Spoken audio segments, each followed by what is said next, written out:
What's up everybody, it's Jamie here from Shopify Masterclass. I hope you're having a great day wherever you are. And today we're going to cover how you can write your product descriptions for clothing. This is going to be specifically tailored to clothing brands and how they can write their product descriptions. In this video we're going to cover 5 tips on how you can specifically write your product descriptions, and we're going to cover how you can implement them and certain tips and tricks along the way. I find a lot of clothing brands tend to ignore their product descriptions as they tend to have a lot of items, but you overall want to make sure that you actually are tailoring them. This way when the customer's scrolling through that product and making their buying decision, they have a good product description to read and to understand more about the product. But before we cover these 5 tips, I just want to quickly thank our sponsor. Discover Profit Calc, the affordable and easy to set up Shopify app that crunches your numbers in just one click. It automatically syncs with all your accounts and expenses to calculate your profit, displaying everything in an easy-to-read dashboard so you understand your business in real time. Start for free on the Shopify App Store today. The first tip we're going to cover today is to answer any potential questions the customer may have about the product. How does it fit? What does it feel like? Does this article of clothing have a big enough pocket for my phone? These things that the customers could answer by themselves in a store if they were trying it on and touching the product. They could answer these questions. But online, it's really hard to do. That's why you want to answer the questions for the customer, to really give them a sense of what it's going to be like when they actually wear that product.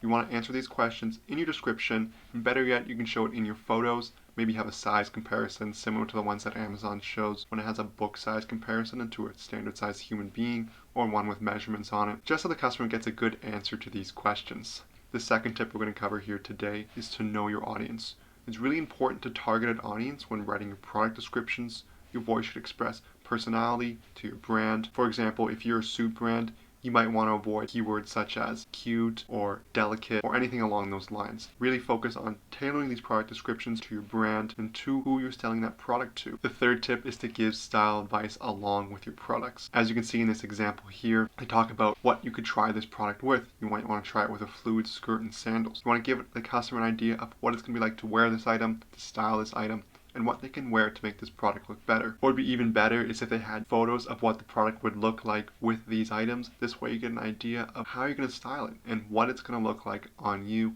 and what you can wear it with. This makes the purchasing decision easier as the customer can picture themselves wearing that outfit and making sure that they do like it before they buy.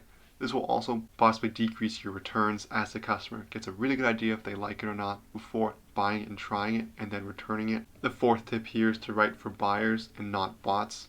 As you can see in this example here, this is just a detailed description such as fabric, brand new, 100% authentic, original packaging. This is not written for a human. This is written for possibly some type of bot scanning it so they get a good idea of what this product is about or what it's made of. Overall, it's not a very good product description, and Google isn't actually going to favor that positively as it's not written for a human. They really want to see product descriptions that are tailored to the customer.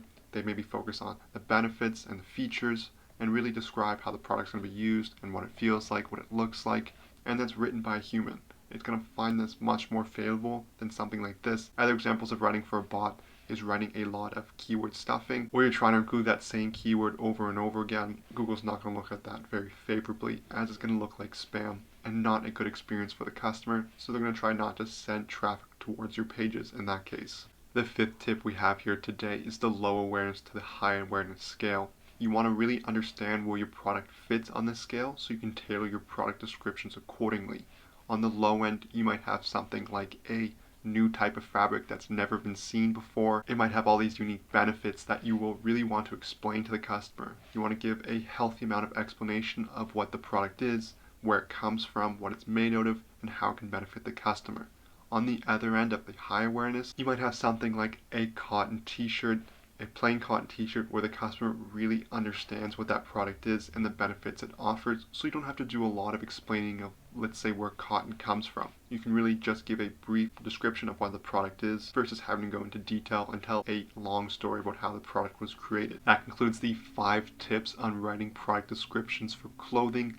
The first tip is to answer any potential questions. The second tip was to know your audience. The third tip was to give style advice along with your product description. The fourth one is to write for buyers, not bots. And the fifth and final one is to understand where your product fits on the awareness scale. Is it low end or is it high end? If you're considering of using any of these tips below, comment which one you're going to use. If you haven't yet, I'd love if you smash that like button. If you have any questions, leave a comment. And if you have not subscribed to our channel, I'd love if you would, as it really supports us overall. Thank you for watching.